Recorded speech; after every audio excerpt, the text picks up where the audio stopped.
رسول پاک صلی اللہ علیہ وسلم کا ایک فرمان ہے مصنف عبدالرزاق میں، یہ حدیث آپ نے آج یاد رکھنی ہے۔ نبی پاک صلی اللہ علیہ وسلم نے فرمایا کسی آدمی کے نماز اور روزے سے متاثر نہ ہونا، پہلے دیکھ لینا کہ وہ امانت دار ہے کہ نہیں۔ کسی کے نماز روزے سے متاثر نہیں ہونا، پہلے دیکھ لینا کہ دیانت دار ہے کہ دیکھنا لوگوں کی جیبوں پہ کتنی نظریں ڈالتا ہے۔ فرمایا بہت سارے نماز روزے والے دھوکے بازی کرتے، دیانتی نہ کریں، اپنے عہدے کا پاس رکھیں، اپنے منصب کا خیال رکھیں۔ عہدہ جس جگہ آپ موجود ہیں آپ کی ذمہ داری ہے۔ میرے رسول پاک صلی اللہ علیہ وسلم نے فرمایا ہر بندہ تم میں سے نگران ہے، اور جو اس کی رعایا ہے اس کے بارے میں اس نے جواب دینا ہے۔ کبھی بھی بددیانتی نہ کریں۔ ہم لوگوں کا پہلے اعتماد حاصل کرتے ہیں، پھر اس اعتماد کو ٹھیس پہنچاتے ہیں۔ اس کا نقصان پتہ کیا ہوتا ہے؟ دنیا میں سب سے کمزور شخص وہ ہوتا ہے جس پر کوئی اعتبار نہیں کرتا۔ جس کا اعتماد ضائع ہو جائے وہ آدمی بکھر جاتا ہے۔ کبھی بھی دھوکہ دہی کی پالیسی نہ بنائیں۔ ہم لوگوں سے مفادات لینے کے لیے اپنے رویے میٹھے کرتے ہیں، اور جب کام نکل جاتا ہے پھر ہمارے رویے بدل جاتے ہیں۔ یہ دھوکہ ہے، یہ بدبیانتی ہے۔ اس کو اللہ رسول نے پسند نہیں کیا۔ میرے نبی پاک علیہ السلام نے فرمایا جس میں تین باتیں پائی جائیں وہ تو منافق ہے۔ اگرچہ علماء کہتے ہیں یہاں منافق اعتقادی مراد نہیں، منافق عملی مراد ہے، لیکن حضور نے فرمایا منافق ہے۔ یا رسول اللہ کون؟ فرمایا وہ بندہ جب بات کرے تو جھوٹ بولے، جب وعدہ کرے تو مخالفت کرے، جب امانت رکھی جائے تو بددیانتی کرے۔ یہ تو بندہ منافق ہے۔ حضرت ابو نور علیہ رحمہ نے لکھا ہے، فرماتے ہیں محمود غزنوی کا دور تھا تو ایک آدمی محمود غزنوی کے پاس نا اپنا کیس لے کے آیا، مدعی بن کے آیا۔ اس نے کہا بادشاہ میرا کیس بڑا نرالا ہے۔ بادشاہ سلامت نے کہا وہ کس طرح؟ کہنے لگا یہ میرے پاس ایک تھیلی ہے، میں نہ سفر پہ جانے لگا تو یہ تھیلی پوری ہیروں کی بھری ہوئی۔ فلاں علاقے کے جو قاضی صاحب ہے نا، میں جاتی دفعہ میں کہیں سفر پہ جا رہا تھا تو میں ان کے پاس چھوڑ گیا کہ رستہ لمبا ہے، کہیں کوئی مجھ سے چھین نہ لے، ہیروں کی بھری ہوئی تھی۔ کچھ دنوں کے بعد میں واپس آیا ہوں، قاضی صاحب نے مجھے تھیلی واپس کی ہے تو اس میں ہیروں کی بجائے کھوٹے سکے نکلے۔ اب میں نے قاضی صاحب سے کہا ہے تو قاضی صاحب تو میرے گریبان تک آتے ہیں، وہ کہتے ہیں بتا کہیں سے پھٹی ہے، کھلی ہے؟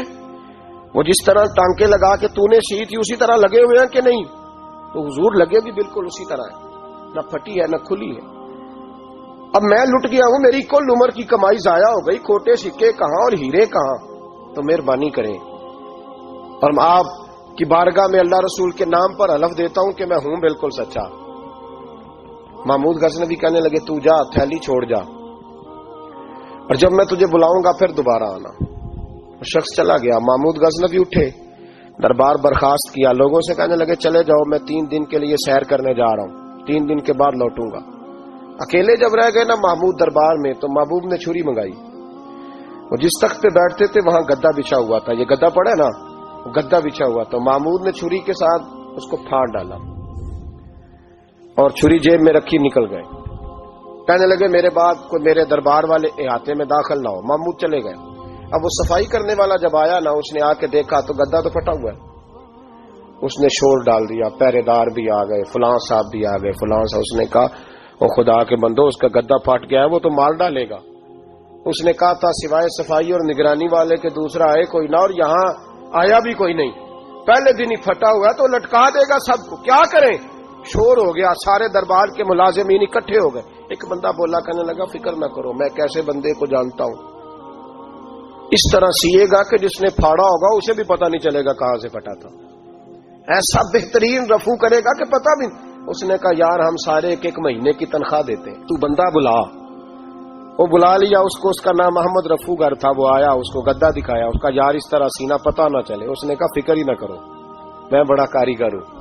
بڑے بڑے کاریگر لوگ نہیں ہمارے ملک میں پائے جاتے، کوئی نشان چھوڑتے ہیں پیچھے؟ بڑے کاریگر کا پیسے ہونے چاہیے، بڑے بڑے کاریگر بندے۔ آپ یقین کریں ایسا ایسا فلسفہ، یہ عمرہ عبادت ہے نا، سرکار دو عالم صلی اللہ علیہ وسلم کی بارگاہ کی حاضری بڑی نعمت ہے نا۔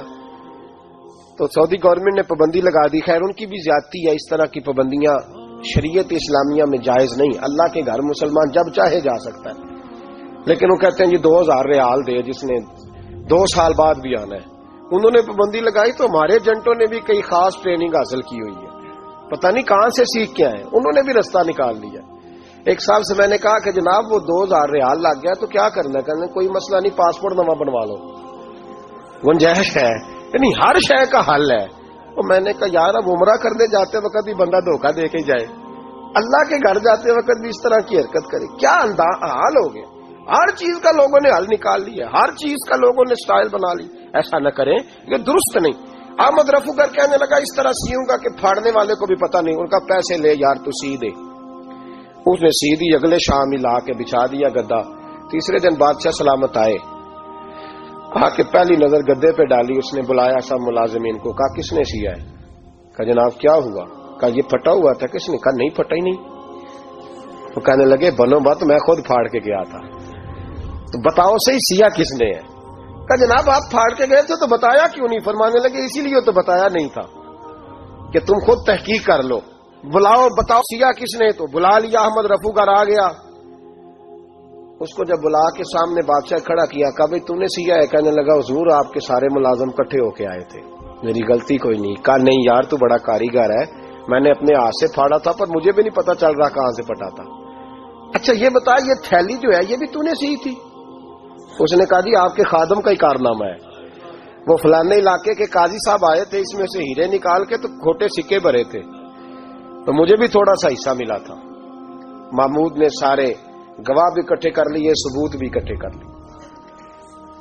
پھر قاضی کو بلایا، پہلے سارے ثبوت اور گواہ کیس حل کر لیا۔ پھر ہمارے ہاں یہ حال ہوتا ہے کہ مدعی 2-3 ہفتے کے بعد خود ہی ہاتھ باندھ جاتا ہے، کہنا تسی میری جان چھڈو، مجرم پھڑو پاوے نہ پڑھو۔ وہ کہتا ہے مجھے معافی دو، میں رہا۔ ظلم ہے نا، ظلم زیادتی ہے کہ جو بیچارہ اتنے سوال مجرم سے نہیں ہوتے جتنے مدعی سے ہوتے، آپ یقین کریں اتنے سوالات ہوتے، بیچارہ ہف جاتا ہے۔ یہ طریقہ درست تو نہیں ہے کہ لٹ گیا اور دوسرا طرح طرح کے سوالوں کے جواب دیتا پھرے بیچارہ۔ سارے ثبوت اکٹھے کر کے قاضی صاحب کو بلایا، تنہائی میں لے جا کے محمود غزنوی نے کہا قاضی صاحب آپ سے غلطی ہو گئی، غریب آدمی تھا، وہ لٹ گیا ہے، اس نے تو بڑی مشکل سے کچھ ہیرے جمع کیے تھے اور اس کی کل کائنات تھی، تو آپ اس کا مال اسے دے دیں، بات ختم۔ قاضی صاحب کہنے لگے آپ مجھ پہ الزام لگا رہے ہیں، سوال ہی نہیں پیدا ہوتا، آپ میری داڑھی دیکھیں، آپ میرا اعزاز دیکھیں، دنیا جانتی ہے میں اس کا۔ قاضی صاحب انسان بھول ہی جاتا ہے، بندہ بھول جاتا ہے، غلطی ہوگی مال نے کہا نہیں سب کہا میں تنہائی میں پوچھ رہا ہوں، میں اس وقت پوچھ رہا ہوں جب دوسرا موجود کوئی نہیں، آج توبہ کر لے، میں کچھ نہیں کہوں گا، تو میری زبان پہ اعتبار کر، تجھے پتا ہے میں جو کہتا ہوں اس پہ عمل بھی کرتا ہوں، باز آ جا۔ پر قاضی نے کہا نہیں میری غلطی کوئی نہیں۔ محمود نے پھر بڑے دربار میں بلا لیا، مجمع عام میں، مہلت کے دنوں میں جو توبہ کر لے وہ بچ جاتے ہیں، لیکن لوگ رسوائیوں کے دنوں میں پھر واپس لوٹتے ہیں اگلا گھر دیکھ کے، پھر حالات اور طرح کے ہو چکے ہوتے ہیں۔ جب بڑے دربار میں قاضی کو بلایا، بھائی تو مانتا ہے کہ نہیں؟ اس نے کہا نہیں، تو کہا بلاؤ احمد رفو گر کو۔ جب احمد رفو گر آیا تو بوڑھے قاضی کی ٹانگیں کانپنے لگی، جملے ٹوٹنے لگے، لفظ زمین پر گرنے لگے، بات صحیح نہیں ہوتی، زبان لڑکھڑانے لگی۔ محمود کہنے لگے قاضی میں نے تجھے کہا تھا وہاں مان جا بات، اب بڑے دربار میں بول۔ جب قاضی صاحب کی گردن خود بخود جھک گئی تو دنیا سمجھ گئی، کہا نکل جا میرے دربار سے۔ محمود بولے نکل جا، اتنی تجھے عزت دی، اتنی بڑی تنخواہ دی، قاضی بنایا، اور یہ چھوٹی سی رقم کے لیے، تھوڑی سی رقم کے لیے تو بددیانت ہو گیا، چل چلا جا نکل۔ قاضی دربار سے نکلا تو لوگ لعنتیں برسانے لگے۔ کل جو دکانیں چھوڑ کے سلوٹ کرنے آتے تھے وہ کہنے لگے اس کی عمر دیکھو، اس کے کام دیکھو، دیکھو اس نے کیا کیا۔ گھر گیا، بچے جن کے لیے پاپ کمایا تھا، جنہاں لی تو پاپ کمائے ہن کتھے نہیں ہو تیرے گھر دے، وہ بچے کہنے لگے ابا جی ہم تو سکول مدرسہ جانے کے قابل نہیں رہے، امید تھی کہ بیوی ساتھ دے گی۔ وہ کہنے لگی میں میکے کیسے جاؤں گی، گلی کی عورتیں طرح طرح کی باتیں بناتی ہیں۔ اور بھائی کامیابیوں کے بڑے سربراہ ہوتے ہیں، کوئی کامیاب ہو جائے تو سارے کہتے ہیں میری سپورٹ سے ہوا ہے، ناکامیاں ہمیشہ یتیم ہوتی ہیں، ناکامیوں کا کوئی سربراہ نہیں ہوتا۔ جب تک تو قاضی تھا تو بڑے بات تھی، ہر بندہ کہتا تھا رشتہ دار ہے، رسوائی ہو گئی تو وہ تیری آنکھ ہو یا سنگ ملامت کی چبھن، کون پہنچا ہے میرے درد کی گہرائی تک، دور شہرت میں تو یاروں نے کیا یاد بہت، ساتھ آیا نہ کوئی کوچے رسوائی تک۔ اور میاں صاحب کہنے لگے ساری عمر ہی آٹا گد ہے، میں لکھاں کیتے نہیں پیڑے، اب وقت آیا ہی تے محمد بخشا کوئی نہیں ہوں بیٹھا نیڑے، حالات ہی بدل گئے۔ قاضی خاموشی سے اندر چلا گیا، اپنی رسوائی سمیٹ کے بستر پہ لیٹا، نہ روٹی کی بھوک لگی، نہ پانی کی پیاس لگی، نہ نیند آئی، ساری رات تڑپتا رہا۔ سویرے گھر والوں نے دروازہ کھولا تو روح پرواز کر گئی تھی، دنیا چھوڑ گیا۔ حضرت ابو النور علیہ رحمہ بولے، فرمانے لگے یاد رکھو کبھی بددیانتی نہ کرنا، کبھی۔ یہ تو محمود غزنوی کی عدالت تھی، قیامت میں رب کریم کی عدالت لگے گی۔ اور فرمایا وہاں تو گواہی دینے والا احمد رفو گر تھا، قیامت میں تو تمہارے اپنے ہاتھ پیر گواہیاں دیں گے، ہمارا اپنا وجود گواہی دے گا۔ اور فرمایا یہاں تو لانتے دنیا دار برساتے تھے، وہاں فرشتے ہوں گے۔ اور قاضی کو تو موت آ گئی تھی، قیامت میں تو دوبارہ موت بھی کوئی نہیں آئے گی، وہاں تو رہنا ہے اور سہنا ہے۔ بددیانتی معاشرے میں، اتنی بددیانتی ہر جگہ۔ اس معاشرے کا بھی کچھ بنے گا جہاں دوائی بھی خالص نہ ملے، یا دوائی میں بھی بددیانتی ہو، لوگ اپنے بچے کو آکسفورڈ یونیورسٹی میں پڑھانے کے لیے غریبوں کے بچوں کے رگوں میں جو دوائی اتارے وہ بھی 2 نمبر۔ اتنا بڑا بھی کوئی بددیانت معاشرہ ہوتا ہے کہ لوگ یہاں تک دھندا کریں، یہاں تک کہ لوگ لوگوں کی زندگیوں سے کھیل جائیں اور ہمیں احساس تک نہ ہو کہ کوئی مر جائے گا، کوئی ڈوب جائے گا، کیا بنے گا۔